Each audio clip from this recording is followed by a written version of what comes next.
Do you want to know what the biggest factor keeping people from being able to write a book is? I'll tell you, but hang on first. I'm Bob Graham from Spear Point Inc., and I help business owners and leaders write lead generation books that get them authority, reputation, leads, and referrals. So, the biggest thing that gets in the way of writing, and I see it myself all the time, is right here, that space between our two ears. So often we want to tell ourselves, and we do tell ourselves, I hear it all the time in my head as I'm writing. No one's going to read this. This is lousy. This is horrible. It's just not going to work. Why are you writing this? It makes no sense. You don't know what you're talking about. Someone's going to prove you wrong. Your ideas are crazy. No one's ever thought that way.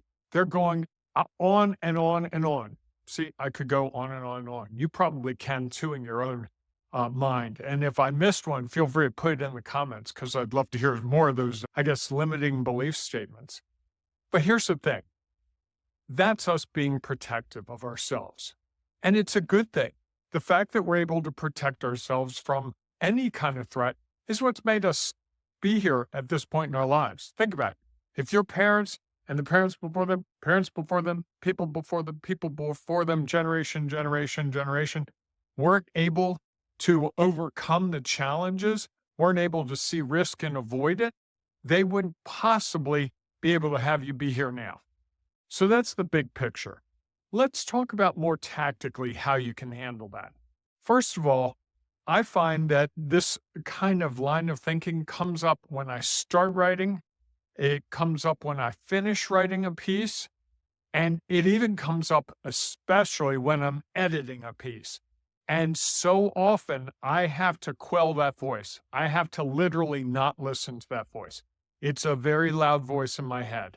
It's constantly saying, this is lousy, this is lousy, this is lousy. And I've written millions of words. I've written magazine articles, newspaper articles, books, websites, seminars, speeches, you name it. I've written all kinds of stuff. And I still hear that voice every single time. It's a loud voice. So I have a couple of thoughts on how to overcome that voice. First of all, acknowledge that it exists. One of the things I had to do was realize that that voice is going to be there.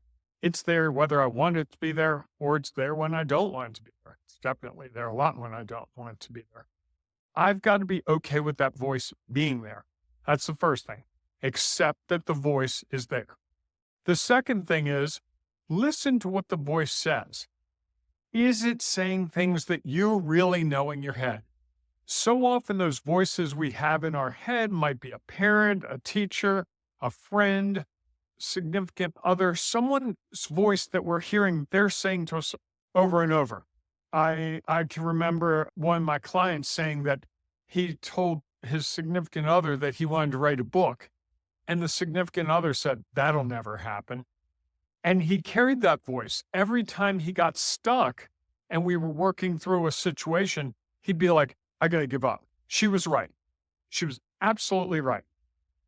And we had to start dealing with that more so than the actual writing because he couldn't write when he got stuck because, first of all, he got stuck. Second of all, he heard that voice, which reinforced this opinion of someone who doesn't know whether he'd be able to write a book or not. I can tell you, if you had an English teacher who told you that you can't write and you'll never be able to write, they're probably wrong. I can say that from a couple of perspectives. One, I was an English teacher. I would never say that, just so you know. Two, I had a typing teacher in a high school. I earned a D in that course. I was a lousy typist. I just didn't do well. But here I am over 40 years later, and I type thousands of words a day. And he said to me, you'll never be a typist. And I got to tell you, being a journalist, writing books, all these articles and all this other stuff, I am nothing if not a typist. And I'm probably one of the better typists. I can type 60, 70, 80 words a minute using all of my fingers. It's not the Hunt and Peck method that some people use. And so that teacher was wrong. So if a teacher or some other person in authority told you that you couldn't write, you're listening to something that really isn't real. That's their perspective. there's always going to be someone with a perspective that's different than yours. It's a matter of whether you listen to it and whether you accept it. Here's the thing. I've helped thousands of people write better, whether they are students in high school, students in college, students at grad school, PhD students, business owners, leaders, government officials, politicians, financial advisors, insurance brokers. I can go on and on and on. And all of them have improved their writing because of the work we've done together. And the key to that is, first of all, we talk about what they're going to write first. That's one of the things I think so often. That voice is loudest when we don't know where we're going, because no one likes, it's a threat to us, right? The minute you don't know where you're going, that's a threat. So that threat can really stand in the way of you achieving what you're trying to achieve, which is a good piece of writing. And especially with a book. I mean, a book these days, 25,000, 30,000, 40,000 words. That's a lot of words to a lot of people. They've never written that much before. And that's what? Let's say a 500-word essay. So 20,000 words is what? 40 500-word essays. That sounds really daunting. But when you think about it, it's really not. And that's the thing that I think we have to really look at is it's only up here that you can't write a book. There's always a way to write a book. I can tell you, I've worked with people whose drafts have been pretty rough and we've worked it out. We've figured out what they're trying to say. What often happens is we don't want to put our ideas, our opinions out there because we're worried about what people will say about them. I have this all the time. I've published 5 or 6 books, and I'm always worried when the book comes out that someone's going to find some fact that I say is a fact and they're going to disagree and they're going to be able to prove me wrong. Or they're going to see an opinion that I have in there and they're going to be very upset by it, or they're going to say I was wrong. And I've got people in my life that read the books I write, and I would not want to hear from them that something was wrong with it. So that's me protecting myself up here from the possible risk that comes from publishing anything. And when I say publishing anything, I mean, you run the same risk when you send someone an email, what else could you be doing? You could be writing a note on scratch paper or something. Whatever you write, once you write it, it's out in the world forever. You can't take it back. And I think that's what ultimately scares people the most about writing a book is the idea that, hey, I'm going to be stuck. What if I'm wrong and everyone's going to be able to see it? This book is going to be on a shelf forever. And what happens then? How do I deal with that? So rather than get to that place where that possibility exists, and it does exist, honestly, but it's not that big a deal. Because often when you write a book, if you stay in the lanes that you know, your area of strength, your areas of strength, even more than one, when you stay in those areas, you're probably not going to say something that's wrong. You're probably not going to upset people. You're going to be able to write it in a way that it connects with the people you want to connect with, especially if you're trying to write a lead generation book for clients and prospects.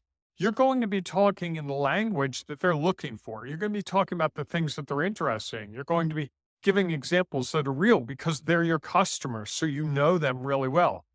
So when you're saying to yourself, I can't write a book, I'm going to get stuck, I don't know, I'm worried, you're probably lying to yourself. And this is what I think I learned about probably, I don't know, maybe in middle of college. I wrote a lot in college. I took journalism courses, I took marketing courses, I took English courses. I tried to get every writing course I could find. And the voice was louder and louder. And I think one of the things that makes it easier for me now is I've heard that voice so much that I don't even listen to it anymore. It's just there. It's just noise. It's like the elevator music. Sometimes you hear it when you're in the grocery store and sometimes you don't. For me, it's mostly I don't. And I think that's what you might want to think about. Not even listening to that voice. It's there, but it's noise. And if you can accept that that voice telling you this is lousy, you're never going to be able to write something worthwhile. If you can tell yourself that that voice doesn't exist, that it doesn't matter, you are going to be far more successful in whatever you write. especially if it's a book. That's my way of handling it, and I hope it works for you. If you have another strategy or if you try that, I'd love to hear in the comments below what it is.